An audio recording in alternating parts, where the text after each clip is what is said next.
출산율 저하로 원화수가 크게 줄면서 어린이집 회원이 줄을 잇고 있습니다. 교사 1인당 아동수를 줄이는 등 품질을 올리자는 의견이 나오지만 저출산의 근본적 문제를 해결하지 않고는 보육시설 폐원을 막을 길이 없어 보입니다. 대전역이 국토교통부가 주관하는 미래형 환승센터 시범사업에 선정됐습니다. 도심 항공교통인 UAM과 자율주행차 등 미래 모빌리티를 타고 내릴 수 있는 곳으로 대전역이 미래 교통허브로 도약할지 관심을 끌고 있습니다. 한국은행이 올해 2분기 충청 지역 제조업 경기가 다소 살아날 것으로 전망했습니다. 하지만 업황이 좋은 자동차와 석유화학 등의 분야와 달리 충청권 수출의 절반을 차지하는 반도체 분야는 재고 문제로 어려움을 겪을 것으로 내다봤습니다. 건조한 날씨 속에 폐기물 관련 시설에서 화재가 잇따르고 있습니다. 불이 한번 나면 쉽게 꺼지지도 않고 유독가스를 비롯한 환경 피해도 크지만 대책은 마땅치 않습니다.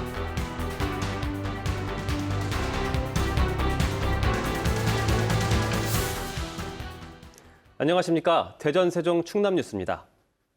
저출산 고령사회위원회가 지금까지의 저출산 관련 대책을 전면 재검토하겠다고 밝혔는데요. 그만큼 우리나라의 저출산 문제가 심각합니다. 저출산 대책은 갈수록 다양해지지만 정작 아이들을 믿고 맡길 곳이 없다는 분들이 많습니다. 대도시와 중소도시 가릴 것 없이 단일 아이들이 없어 문을 닫는 어린이집이 속출하고 있기 때문입니다. 첫 소식 조정아 기자입니다. 당진의 한 공공형 어린이집입니다. 지난 1996년 처음 문을 연 뒤 26년 만인 지난해 2월 결국 폐원했습니다. 한 3년 전서부터 갑자기 그게 아이들이 반씩 또 반씩 그렇게 마리씩 줄어든 거예요. 50%, 그다음에 30% 이런 식으로 줄어서 저희는 폐원할 수밖에 없었습니다. 최근 4년 동안 폐원한 전국의 어린이집은 모두 8,200여 곳. 전체 20%가 넘습니다. 원화수가 줄어든 게 주된 이유입니다. 대전과 세종, 충남에서도 이번 새학기에 문을 열지 못한 어린이집이 50여 곳. 갑작스런 폐원에 부모들도 속이 타는 건 마찬가지입니다. 아무래도 막막하죠. 어린이집을 보낼 때 이게 믿고 맡길 수 있는 어린이집을 찾는 것도 어려운데다가 대기를 해도 좀 6개월에서 1년이 걸리는 상황이고, 보육시설 부족이 저출산으로 이어지는 악순환을 막기 위해 보육 품질을 높이기 위한 대책 마련이 시급하다는 지적입니다.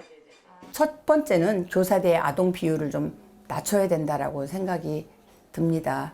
그리고 지금 이제 그 정부 지원 수준이 어린이집하고 유치원의 아동들에게 좀 동등하게 되어야 된다고 생각이 들어요. 정부의 저출산 정책은 갈수록 다양해지고 있지만 폐원하는 보육시설 속도는 따라잡지 못하고 있습니다. KBS 뉴스 조정아입니다. 대전역에 하늘을 나는 자동차 UAM 등 미래 모빌리티를 한 곳에서 갈아탈 수 있는 미래형 환승센터가 들어섭니다. 환승센터가 역세권 재개발 같은 기존 사업과 연계되면 대전역 모습이 완전히 바뀔 것으로 기대됩니다. 송민석 기자입니다. 대전역이 국토교통부가 주관하는 미래형 환승센터 시범 사업에 선정됐습니다. 미래형 환승센터는 기존 교통수단 외에 트램과 BRT는 물론 도심 항공교통인 UAM과 자율주행차 등 미래 모빌리티까지 타고 내릴 수 있는 공간입니다. 대상지는 대전역 선상부지와 서광장 일대로 올해 기본계획 수립에 착수하고 사업비 1,500억 원을 투입해 2029년 완공할 계획입니다. 또 대전역과 300m 이상 떨어져 있던 도시철도 2호선 트램 정거장을 동광장 하부로 옮기는 등 접근성을 획기적으로 높여 각종 교통수단의 환승 시간이 2, 3분대로 줄어들 전망입니다.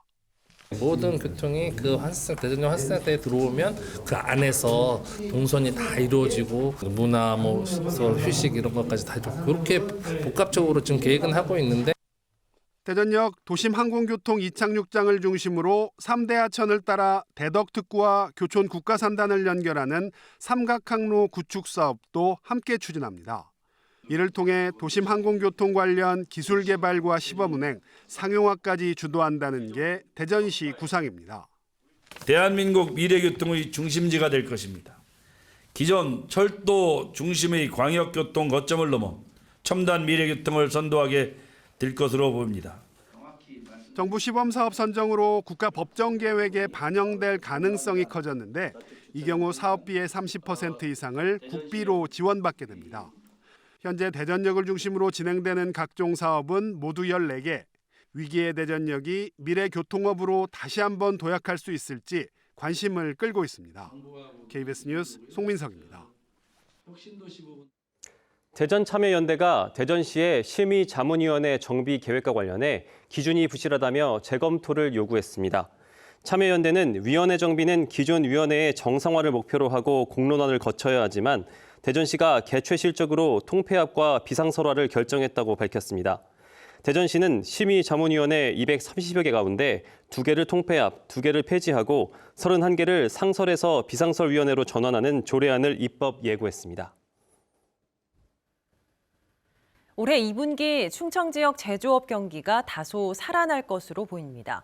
한국은행이 제조업 대부분 분야의 생산이 소폭 증가할 것으로 전망했지만 반도체 분야는 당분간 부진이 이어질 것으로 내다봤습니다. 이용순 기자가 보도합니다. 한국은행이 업황 강세가 가장 뚜렷하다고 본 업종은 자동차입니다. 지난달만 하더라도 현대차 아산 공장에서 신형 그랜저와 전기차 아이오닉 6 등 세계 차종 2만 3천 대가 생산돼 1년 전보다 20% 늘었습니다. 1분기에 이어 2분기에도 생산 증가가 예상됩니다. 제품 라인업이라든지 이런 준비가 적절한 시기에 잘 됐고요. 전년 상반기 대비 전체적인 실적이 개선될 것이 거의 분명해 보이고 차량용 강판 수요가 늘자 현대제철 당진제철소도 올해 들어 석 달 연속 열연 강판 가격을 올리는 등 생산량 증가세를 보이고 있습니다. 서산 석유화학단지는 중국이 제로 코로나를 접고 경제활동을 재개하면서 수출 기대감 속에 2분기엔 생산 증가가 예상되고 천안아산 디스플레이 생산 기준은 삼성전자가 지난달 출시한 S23 시리즈의 효과를 톡톡히 볼 것으로 기대됩니다. 반면 삼성전자 온양 캠퍼스와 SK하이닉스 청주 사업장은 반도체 재고 문제가 해소되지 않으면서 고전할 것으로 전망됐습니다.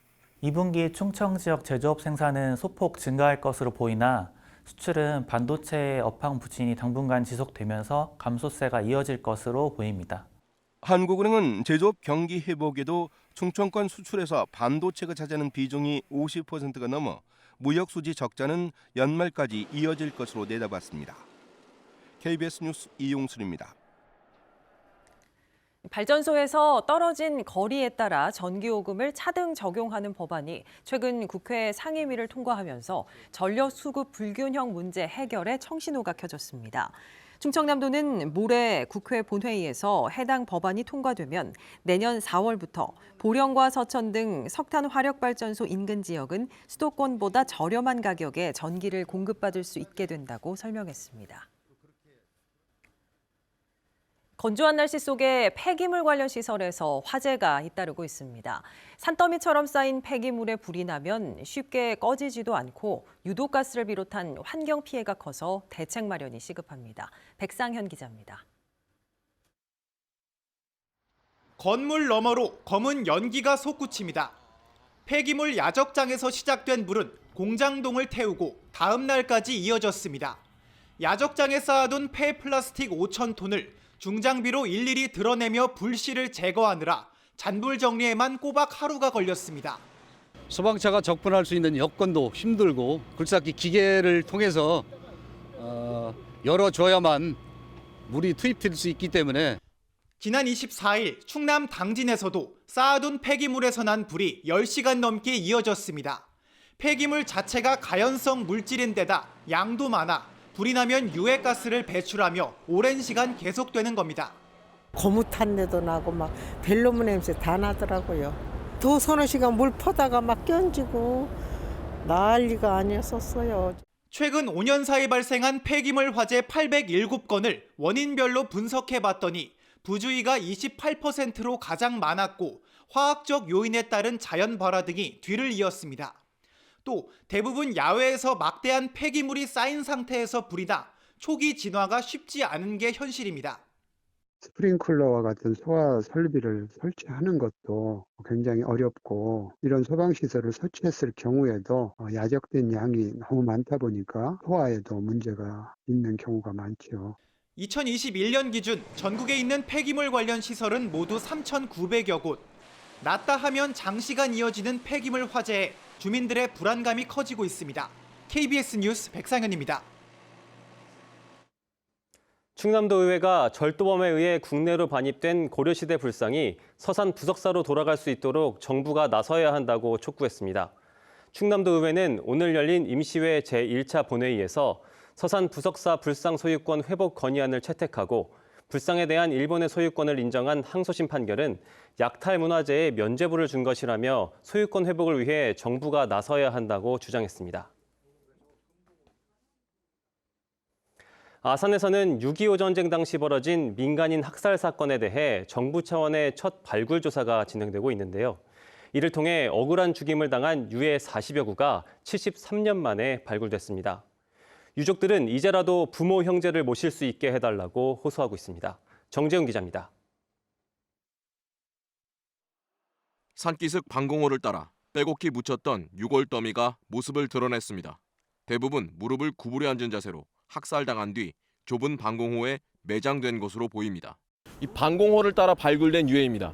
군용 전화선에 묶인 채 총살당한 온전한 모습의 유골이 드러나 있습니다. 당시 온양경찰서 소속 경찰이 사용했던 카빈 소총의 탄피도 나왔습니다. 6.25 전쟁이 한창이던 1950년 10월 국군이 수복한 뒤 북한군에 부역했다는 이유로 경찰과 치안대가 민간인을 학살했고 그 시신을 이곳에 유기한 겁니다.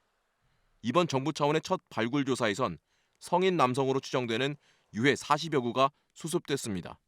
직선으로 한 15m 내지 20m 정도의 이제 교통호로 찾을 수가 있었고 그 교통호 안에서 많은 분들이 희생당한 모습 그대로 찾을 수가 있었습니다. 이번 발굴에 앞서 2018년 충남 아산시가 주도한 발굴에서는 아이와 여성 등 200여 구의 유해가 수습됐습니다. 현장을 찾은 고령의 유족들은 유전자 감식을 통해 이제라도 부모 형제를 제대로 모실 수 있게 해달라고 호소했습니다. 유골이라도 감싸 안고선 엄마라고 좀 불러보고 싶습니다. 여태까지 평생 엄마라는 소리는 해본 적이 없는데 74년 동안 그리던 아버지를 이곳에서 꼭 찾고 싶습니다. 진실화해위원회는 유해 300여 구가 이 일대에 더 묻혀 있을 것으로 보고 추가 발굴에 나설 계획입니다. KBS 뉴스 정재훈입니다. 오늘 새벽 3시쯤 서산시 지곡면 오토밸리 산단 인근에서 승용차 한 대가 40m 아래 저류지로 추락해 운전자 31살 A씨가 숨졌습니다. 경찰은 자동차 블랙박스 등을 확보해 정확한 사고 경위를 조사하고 있습니다. 대전지법 형사 5단독 김정헌 판사는 김치찌개에 들어가는 중국산 김치를 국산으로 속여판 혐의로 기소된 식당 주인 56살 A씨에게 징역 8개월에 집행유예 2년, 벌금 300만 원을 선고했습니다. 대전 서구에서 식당을 운영하는 A씨는 2019년 10월부터 지난해 2월까지 3억 원 상당의 김치찌개를 판매하며 중국산 김치를 재료로 사용하고도 국산과 중국산을 섞어 사용했다고 속인 혐의로 기소됐습니다.